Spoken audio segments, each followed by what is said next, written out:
അപ്പോൾ ഇന്ന് നമ്മൾ ഉണ്ടാക്കുന്നത് ഈ കിറ്റ് കാറ്റ് വെച്ചിട്ടുണ്ട് ഒരു അടിപൊളി ഷേക്ക് ആട്ടോ. അപ്പോൾ സംഭവം ഇതിന്റെ കവറൊക്കെ ഒന്ന് കളഞ്ഞെടുക്കാം നമുക്ക് അതിൽ തന്നെ. അപ്പോൾ ഇതുപോലെ മറ്റേ നമുക്ക് പൊളിച്ചെടുക്കാം കേട്ടോ.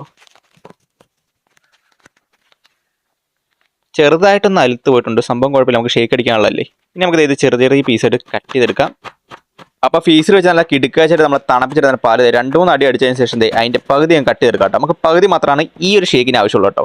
ഇനി ഇതെടുത്ത് നമ്മൾ ജാറിലേക്ക് ഇട്ട് കൊടുത്തിട്ട് ഒന്നും കൂടെ ഒന്ന് കത്തി വെച്ചൊന്ന് ഉടച്ചു കൊടുക്കണം നന്നായിട്ട്. എന്നാൽ മാത്രമാണ് നല്ല അടിപൊളിയായിട്ട് അരഞ്ഞിട്ടുള്ളൂ കേട്ടോ. ഇനി ഇതിലേക്ക് നമ്മൾ ചെറുതായിട്ട് കട്ട് വെച്ചാൽ കിറ്റ് കാറ്റ് ഇല്ല, അതങ്ങ് ഇട്ട് കൊടുക്കാം. ഇനി ഇതിലേക്ക് ആവശ്യമുള്ള പഞ്ചസാര ഇട്ട് കൊടുത്ത് കുറച്ച് ബൂസ്റ്റിനങ്ങ് ഇട്ട് കൊടുക്കാം കേട്ടോ. സംഭവം ഇത്രേ ഉള്ളൂ. ഇനി ഇത് നന്നായിട്ടൊന്ന് അടിച്ചെടുക്കാം.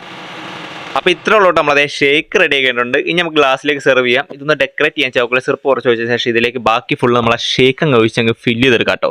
പിന്നെ കുറച്ച് ബൂസ്റ്റും പിന്നെ ഒരു കിറ്റ് കാറ്റ് ഫുള്ളും വെച്ചതിന് ശേഷം ബാക്കി ഐസ്ക്രീം ഇട്ട് കൊടുക്കാം. അപ്പോൾ ഇത്രേ ഉള്ളൂ. അപ്പോൾ അല്ലാതെ വീഡിയോ ട്രൈ ചെയ്ത് നോക്കുക കേട്ടോ. അപ്പോൾ ഇഷ്ടപ്പെട്ടാൽ ഞാൻ നമ്മളെ അക്കൗണ്ട് ഒന്ന് ഫോളോ ചെയ്ത് കൂടെ കുടിക്കും.